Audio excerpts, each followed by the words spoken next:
Perfect. Welcome everyone to the Town of Greater Napanee Committee of Adjustment for the 26th day of May 2026. We'll call the meeting to order and look for a motion to adopt the agenda as presented. Moved by Deputy Mayor Carver, second by Councillor Martin. If there's no further comments, questions, or concerns, all in favor of that motion? Opposed? Motion is carried. Is there any disclosure of pecuniary interest and the general nature thereof? Seeing none. Look for a motion to adopt the minutes of the April 28th, 2026 committee adjustment. Deputy Mayor Carver, seconded by Councillor Martin. No further comments, questions, concerns. All in favor of that motion? Opposed? Motion is carried. First matter is land severance application. File number PLCOR 2026-018. Address is Chambers Road. Roll number is 1121-100-010-14300. Owner is K. MacLean and J. MacLean, and the applicant is K. MacLean. And I know Kevin's here this evening. We'll give you an opportunity to speak for or against if you want, Kevin. You don't have to, but we'll give you that opportunity. So I'll reach out to you if you want to. And Mr. Natton, the floor is yours. Thank you, Mr. Mayor, and through you. So this evening, I'll provide a brief presentation for that application for a land severance for the property along Chambers Road. And just bear with me for a moment. We'll get those slides up in just a minute here.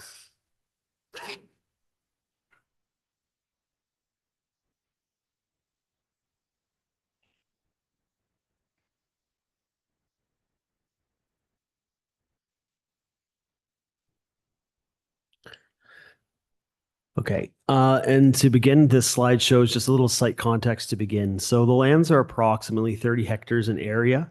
They're just on the east side of Chambers Road, so they're outlined in red on the slide here. The surrounding area is characterized by agricultural uses. There's some rural residential development kind of interdispersed in the immediate area.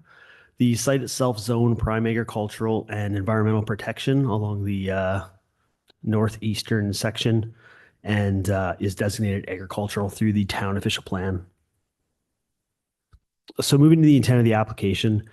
So at the top of the screen is the intended severed area that represents a 5.7 hectare lot, which is seeking to be created through the application. This would leave a retained land of approximately 24 hectares, and those lands represent all of the area of the property currently under cultivation and would have a lot of frontage along Chambers Road.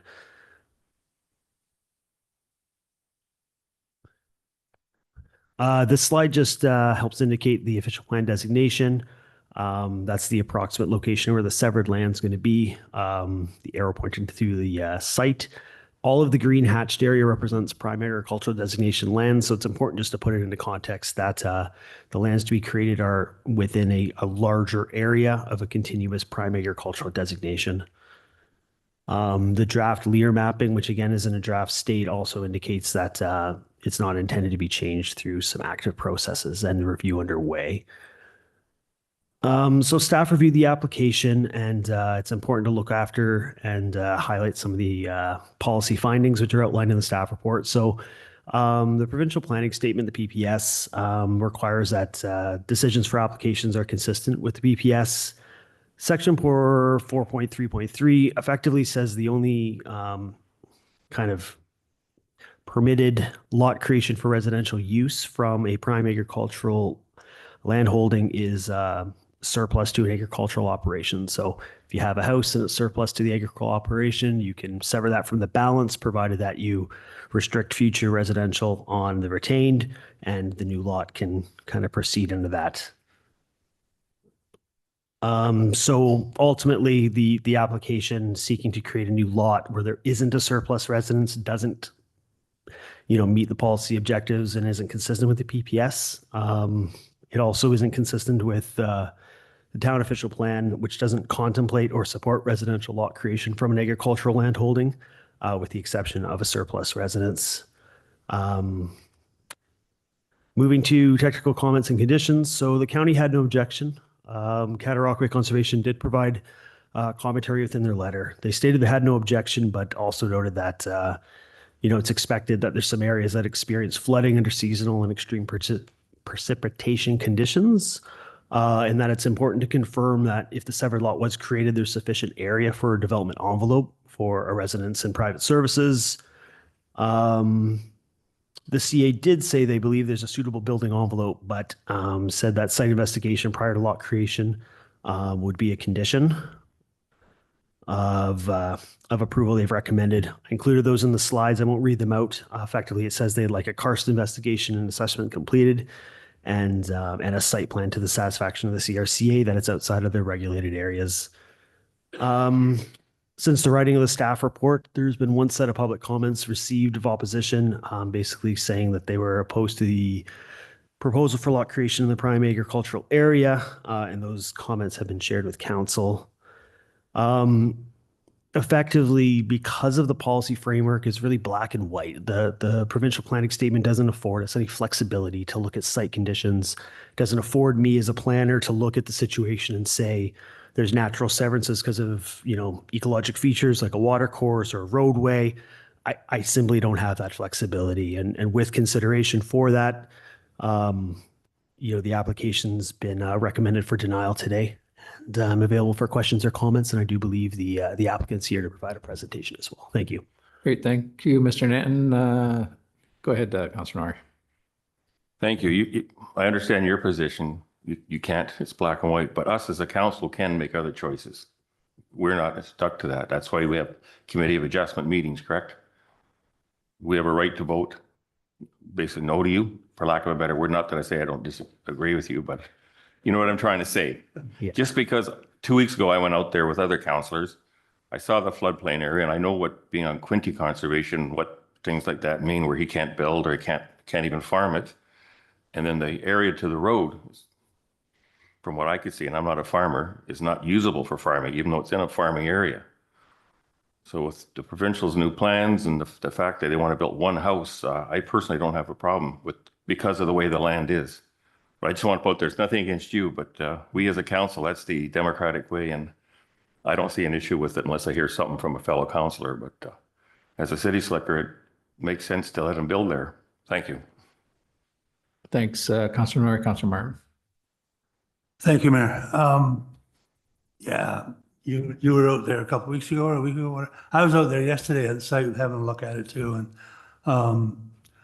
and I understand we have an official plan and we don't like to vary from it, but in some cases, and I think one size doesn't always fit all. So I was looking at the water situation on one side. To me, it looks like there's an area there that could be used for the footprint of a house. And the land itself doesn't look to me like it's been cropped or is even capable of being cropped. So I think in this one particular case, from what I was looking at yesterday, I'm going to be in favor of granting the severance because of exactly what I seen yesterday. So I also understand that, you know, you're going to implement or impose certain conditions on the severance as well. So whether it's beneficial to the applicant to go ahead and do the things that he's got to do to jump through the hoops or not, I guess he's going to have to decide that. But just as an approval here for me, I'm going to go ahead and be in favor of it. So just wanted to make that. I think by looking at it out there, if we deny this, we're going to be wasting a piece of land that, because to me, it doesn't look like it belongs in the agricultural zone of it. So that's just wanted to put that out there. Any comments you have on it other than what I just said? You know, feel free to give me heck for looking at it differently. That is an open invitation. No, thank you for the comments and through you, Mr. Mayor. It's not like something that I'm here to kind of champion, if I could say that.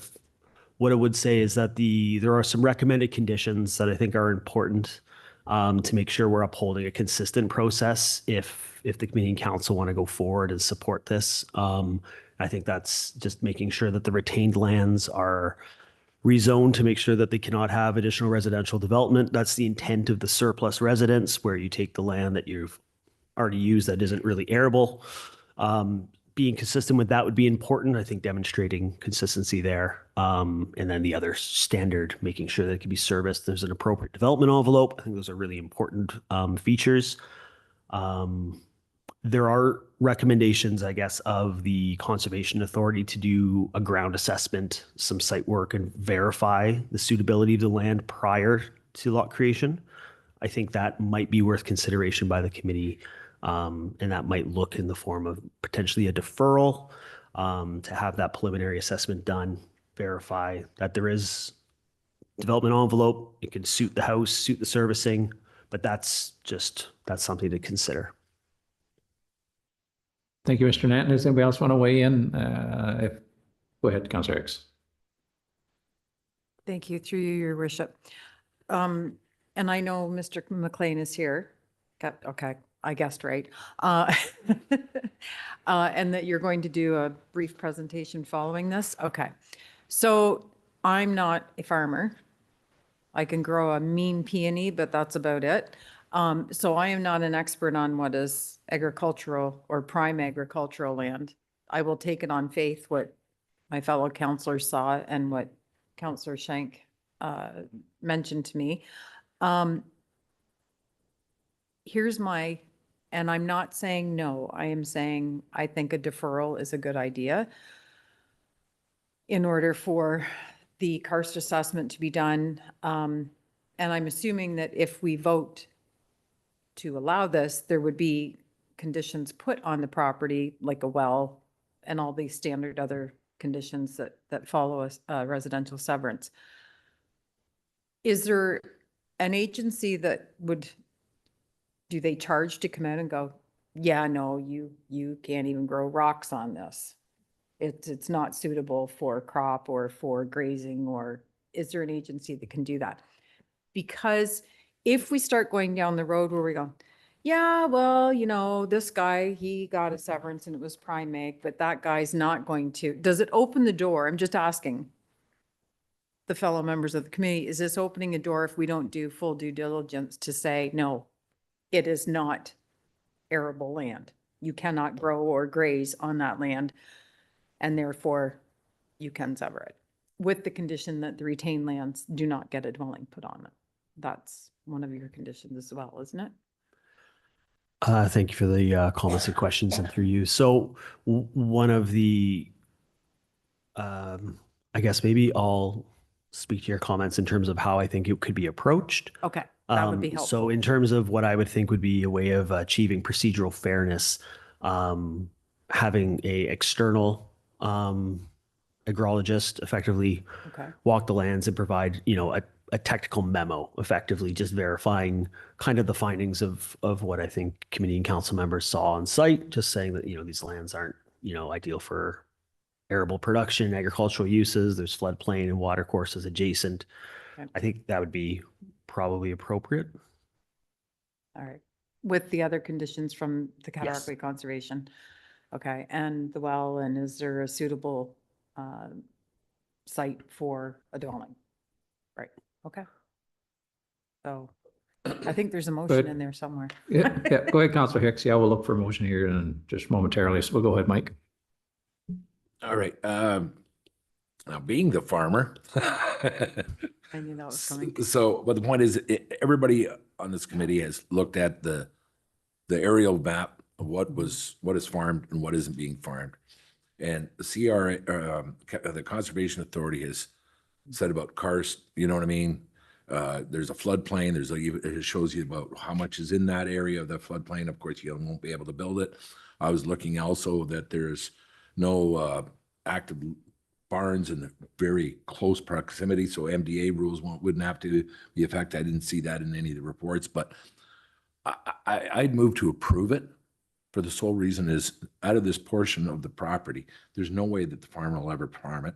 There is not a active livestock barn in very close proximity to it that would impact that farm. So when they have conditions subject to that they do the phase one karst, you know, from CRCA and all the other conditions that you have imposed that you would like to see. So this is not just opening the door to anybody on PA. we don't have to change the zoning on it, so they don't sever anything else off of this. That's one, and also you would like to put that as a condition that the remaining, the 23.9 or 23 point some odd hectares, that no other residential lot will be ever to be built on that remaining parcel of that land. If those conditions are there, I don't see, you're covering the municipality. At the same time, you're offering something that can be done on some non-farmable land, all right? Because when you look at the fence row and when you look at an aerial map, you can see the farmer would have continued to go on another 300 or 400 feet with the farm if it would have been good land, but they stopped there for a reason, all right? So the proof in the tail is that when you can see from an aerial map what is good and what isn't, and when I'm familiar with the area anyway, so yeah, I move to approve it, subject to the following conditions that they have to be met.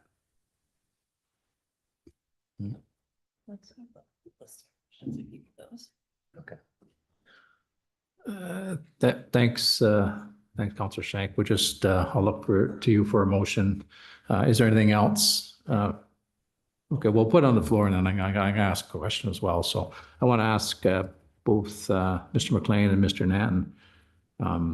I agree with Councillor Hicks in the fact that we don't want to set up a precedent here, but if in fact this was just a regular situation, barring the prime ag stuff, putting the conditions on as part of the condition of the severance would be the natural process. Am I correct there? Through you, thank you for your comments. Typically, yes, we, the only thing I'll say without skirting the question is just you want to make sure that the conditions can be cleared. So if there's a situation where there's extensive floodplain, now the CRCA have even made a determination they think there's a suitable envelope, so I think the risk is low. But that's typically where the threshold triggers, like, can we clear it, the condition? Again, I think the risk in finding a suitable envelope is low based on the CRCA mapping, but that's the only element I'd say is, you know, you don't want to make conditions that can't be cleared. No, exactly. We don't want to do that, right? So are you comfortable in doing it by the process that we explained? And I think Madam Clerk has probably got a motion that we can entertain. Let's let Madam Clerk speak to it first. Sorry, through your worship, I was provided in the event that the committee wished to approve this tonight, are what the standard conditions for this site would be, which is that the PLCOR 2026-018 be approved subject to the conditions that the taxes be paid in full, that in accordance with section 4.9.6E of the official plan, cash in lieu of parkland be provided to the town. The applicant shall establish a well on the severed retained parcel. A well shall be drilled, blasted, or dug, and it must be, it's very long, must be constructed in accordance with provincial regulations by a person licensed by the Ministry of Environment, Conservation and Parks to install wells. A pump test shall be conducted based on confirmation of the required scope for the hydrogeological review identified within these conditions. Pump test shall be conducted by a well technician licensed by the Ministry of Environment, Conservation and Parks under the regulations to the Ontario Water Resources Act, or a qualified hydrogeologist.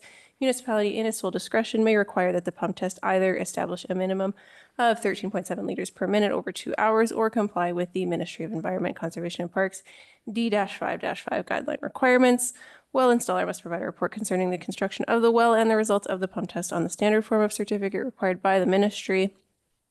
For the purpose of determining water quality, the well water must be sampled and tested and a report prepared for by either a qualified hydrogeologist or well technician licensed by the ministry under the regulations to the Ontario Water Resources Act.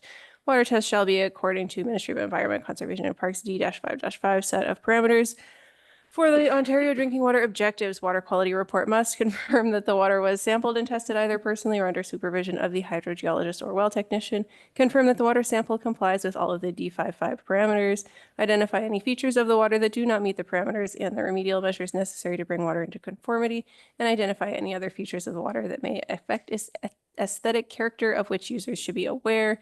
If any remedial measures are recommended or other features concerning the water identified in the well installer's water quality report, the owner shall enter into a development agreement with the municipality in a form satisfactory to the municipality that incorporates the remedial measures and other features of the water that have been identified, and the agreement shall be registered against title to the property on which the well is located. That a geotechnical investigation be completed to the satisfaction of the town, which demonstrates that there are suitable ground conditions and a building envelope to accommodate residential development on the severed lands. That an agrologist's report be completed to the satisfaction of the town, which demonstrates that the severed lands cannot be reasonably used for agricultural purposes. That the applicant obtains a zoning bylaw amendment restricting future residential development on the retained lands to the satisfaction of the town. The applicant shall provide the county with a digital PDF copy of the registered reference plan for separate parcel, a deed and reference plan of survey, and hard copy and digital PDF or legal description acceptable to the registrar of deeds be submitted to the town. Mr. Natton, does that sound reasonable? Through you, Mr. Mayor, those are the conditions that I would deem appropriate to apply to an approval this evening. Thank you. And I know it was pretty kind of long and involved, Mr. MacLean, but did you catch the conditions as far as trying to make this thing happen, or are you good with that then? Okay. Okay, I'm not going to ask you to repeat it again, Madam Clerk, but I think we had a mover and a seconder, if I'm not mistaken. Have you got that? Is there any further conversations, questions, comments, concerns with respect to the motion that's on the floor?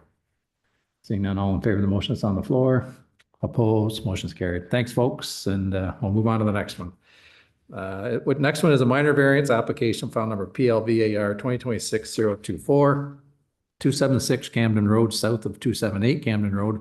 Roll number is 112105000080004. Owner is 1803944 Ontario Inc. Applicant is M. Stevens, 1803944 Ontario Inc. And is there anyone here to speak for or against this application, this minor variance? Seeing none, Mr. Natton, the floor is yours when you're ready. Thank you, Mr. Mayor, and through you. I'll just begin the presentation while these slides are coming up. So the application is for a minor variance for the properties that will be identified municipally as 276 Camden Road. And we're super close to getting site context photo, and this will help. There we go. So the lands referred to are outlined in red approximately. They're just on the west side of Camden Road. The area features low and medium density residential development primarily. The lands are intended to feature a 3-unit dwelling similar to what is built at 278 Camden Road, so it's kind of effectively mirroring it. The lands are designated residential medium density and are zoned residential type 4. So the intent of the application has been submitted to seek relief from the total lot coverage, increasing it from 35% to 43%, and increasing the lot coverage of all accessory structures from a maximum of 10 to 11. And this slide just kind of goes over the 8% increase requested for total lot coverage and the 1% increase for the accessory structures. This slide just kind of brings to life the plan in place. Effectively, they need the lot coverage because they're building a fairly substantial 3-car garage that's going to provide appropriate off-site parking for the intended residential development, so 2 spaces per. It's fairly common for an urban lot to have a density and a lot coverage of this nature, so no real concerns or issues from staffing review. No comments or concerns were received from the public, and the County and Conservation Authority also had no objection. We have found the application to meet the 4 tests of a minor variance, and I'm available for any questions or comments. Thank you. Thank you, Mr. Natton. Is there any questions, comments, concern with respect to the presentation of the report that's in front of us? Seeing none, we do have a recommendation that the committee receive for information the staff report for application PLVAR 2026-024, and further that the application for the property be known municipally as 276 Camden Road, requesting the following variances be approved. Variance number 1, with the requirement of the section 5.15.2 F permits maximum lot coverage of 35%. The proposed is lot coverage of 43%. The relief requested is an increase of 8% in lot coverage. Variance number 2 is section 4.1.4 permits maximum lot coverage of 10% for accessory structures. The proposed is lot coverage of 11% for a garage. The relief requested is an increase of 1% in lot coverage for accessory buildings. Moved by Councillor Norrie, seconded by Deputy Mayor Calver. If no further comments, questions, or concerns, all in favor of that motion? Opposed? Motion's carried. Next matter, file number PLVAR 2026-025, 301 Dundas Street West, 1121 060 020 25100, Shrike Enterprises, Inc. Applicant is J. Adams Roy, Shrikewood Enterprises, Inc. And is there anyone here to speak for or against this application? Seeing none, Mr. Nanton, floor is yours. Thank you, Mr. Mayor, and through you. So this evening, I'll provide a brief presentation for the minor variance submitted for 301 Dundas Street West. And then just to begin with the site context. So as shown here on the slide in red, the lands are on the north side of Dundas Street. The area is primarily low and medium density in the immediate area. There's some commercial uses extending as well as institutional uses to the west. Moving to the intent of the application. So the application's been submitted to permit a maximum of 3 accessory dwelling units inside of a existing commercial building on the site. Currently, there are 3 accessory dwelling units, so the application is seeking to recognize existing conditions, but also help facilitate interior fit-ups and improvements to the site itself. The variance requested, again, is specific to increasing the permitted 1 accessory dwelling unit to a maximum of 3. They will continue to have some commercial or office component on the storefront. I say storefront, but street-facing. This slide just kind of provides us an aerial of the site itself. So the building at the front onto Dundas Street is the building with the units that are going to be converted and improved. There's a garage behind, but that's just left vacant as warehouse and space, ample parking, street circulation, no real concerns with the intent of the application from a staff review level. No comments or concerns were received from the public. The county and the Conservation Authority had no objection. And we found the application meets the 4 tests of a minor variance and recommend approval. I'm available for questions. Thank you. Thank you, Mr. Nanton. Is there any questions, comments, or concerns with respect to Mr. Nanton's report that's in front of us or the presentation he's given us this evening? Seeing none, we do have a recommendation that the committee receive for information the staff report of application PLVAR 2025-025, further that the application for 301 Dundas Street West requesting the following variances be approved. Variance number 1, the requirement is section 5.21.1 sub A, permits 1 accessory dwelling unit to a permitted use. The proposed is 3 accessory dwelling units, and the relief requested is to increase the number of accessory dwelling units permitted to 3. Moved by Councillor Hicks, seconded by Councillor Davey. If there's no further comments, questions, concerns, all in favor of that motion? Opposed? Motion is carried, and look for a motion to adjourn the Committee of Adjustment. Moved by Councillor Martin. Deputy Mayor Calver is seconded. If there's no further comments, questions, concerns, all in favor of that motion? Opposed? Motion is carried. Thanks, folks. We'll see you in about 5 minutes for a regular session of council.